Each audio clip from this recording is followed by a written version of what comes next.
Baiklah, para Bunda Paul di seluruh tanah air yang tergabung dalam IGTKI, dalam naungan Persatuan Guru Republik Indonesia, kembali saya akan menyampaikan beberapa pokok pikiran terkait dengan bagaimana membangun kesadaran pada anak-anak usia dini. Ketika bangsa ini dihadapkan pada fenomena yang sangat luar biasa hari ini, kita lihat banjir terjadi di mana-mana. Dulu Kalimantan tidak pernah terdengar banjir, sekarang demikian adanya. Maka bagaimana kita melihat itu? Harusnya kita punya kesadaran bagaimana menanamkan kesadaran lingkungan terhadap anak usia dini. Baiklah, mari kita kuliti untuk itu.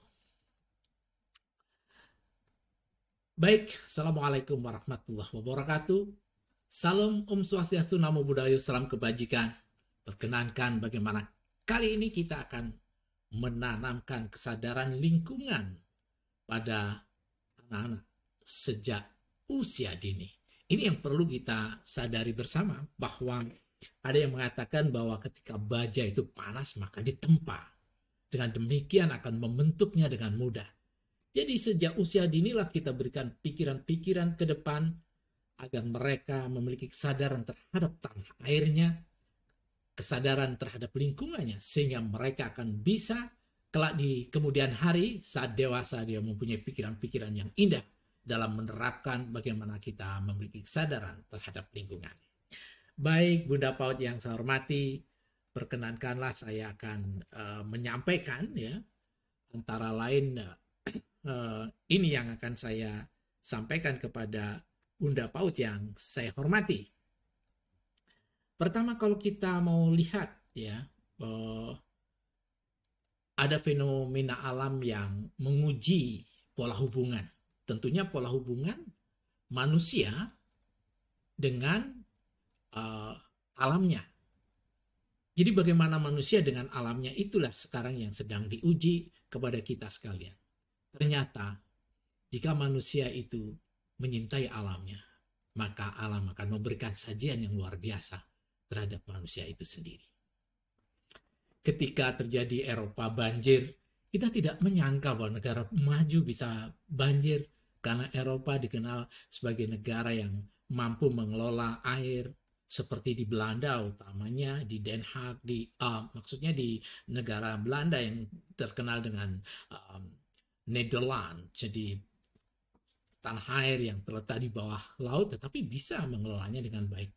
Tapi mengapa sekarang di Eropa juga telah terjadi banjir? Termasuk di negeri kita, semuanya tidak lepas dari banjir yang saat ini kita alami. Nah, ini yang membuat kita untuk menyadarkan pada anak-anak usia dini. Para Bunda Paut yang saya hormati, hubungan manusia dengan alam itu sebenarnya adalah mutual inklusi, bukan mutual eksklusi. Jadi kita dengan alam itu adalah satuan utuh. Inilah yang harus disadarkan kepada anak-anak usia dini, bahwa bagaimana menyintai alam itu. Dengan model kita menyajikan nyanyian atau game-game tertentu yang membuat kita untuk bisa merasuk di dalam pikiran anak-anak usia dini bahwa alam itu adalah bagian dari kehidupannya. Nah, kini tampaknya hubungan manusia dengan alam itu saling menegasi. Artinya manusia ingin mencapai keinginannya, tetapi alamlah yang dilakukan dengan seenaknya saja. Ini yang seharusnya dihindari. Dan ini harus disadarkan kepada anak-anak usia dini. Sekarang budaya meneropong manusia dengan alam. Saya ambil ketika itu ada buku yang ditulis oleh Van Persen dalam strategi kebudayaan. Apa kata Profesor Van Persen tentang strategi kebudayaan itu? Pertama adalah ada 3 tahap sebetulnya: tahapan mitis, tahapan ontologis, dan tahapan fungsional.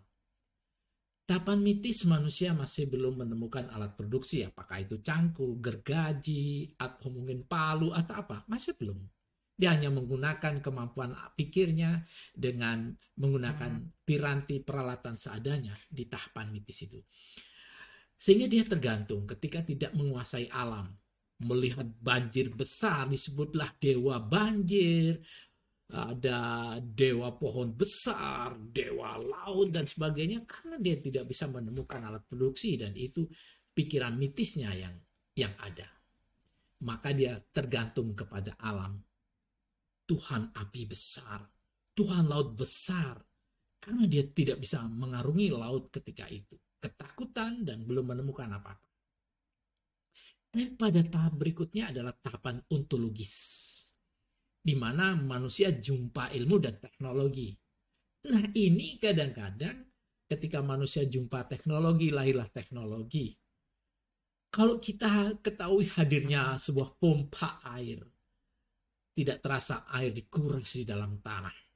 Akhirnya di topsoil atau di permukaan tanah itu airnya habis. Maka air yang ada di aquifer, jadi lapisan paling dalam, akhirnya ikut terdorong keluar. Terjadilah kekosongan dan rongga-rongga itu terisilah air laut jika air laut bisa intrusi menerobosnya.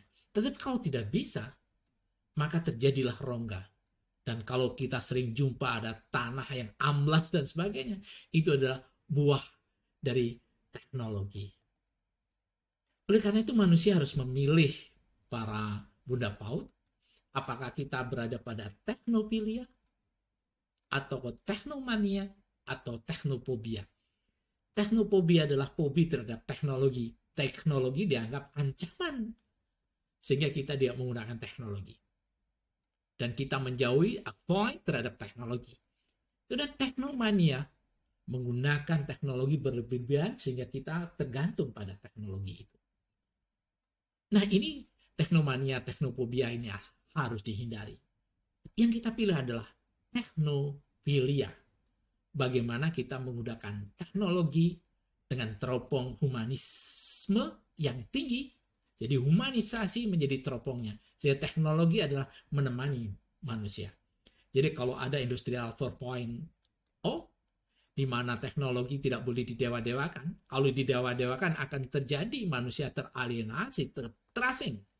Kemudian hadirlah yang namanya 5O yang kita lihat dengan society-nya, kemudian humanisasi ditingkatkan. Nah, teknomania dan akibatnya. Coba pemotongan hutan, kemudian terjadi abrasi, terjadilah sesuatu banjir akibat beberapa pohon-pohon yang tidak bisa menyerap air, kemudian terjadi longsor. Juga industrialisasi yang berlebihan, itu karena teknomania. Bagaimana kita memberikan daya eksplorasi terhadap batu bara yang akhirnya menjadi rongga-rongga dan sebagainya, atau mining atau yang kita sebut dengan tambang, itu bisa menjadi masalah dan akibatnya akan semacam ini banjir terjadi. Inilah yang harus disadarkan kepada anak-anak kita ketika kecil.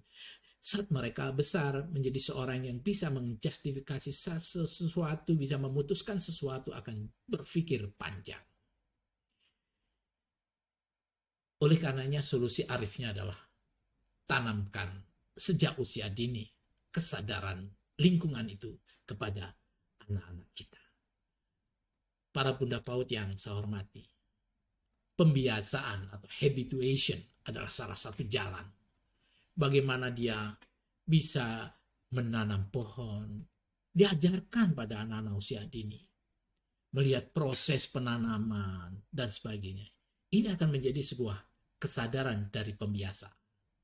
Membuang sampah pada tempatnya, memilah sampah mana yang berbahaya dan tidak. Ini harus mulai diajarkan kepada anak-anak kita sejak usia dini.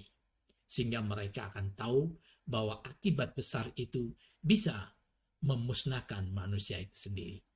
Para Bunda PAUD yang saya hormati, itu yang bisa saya sampaikan. Mudah-mudahan ini bermanfaat kepada kita sekalian.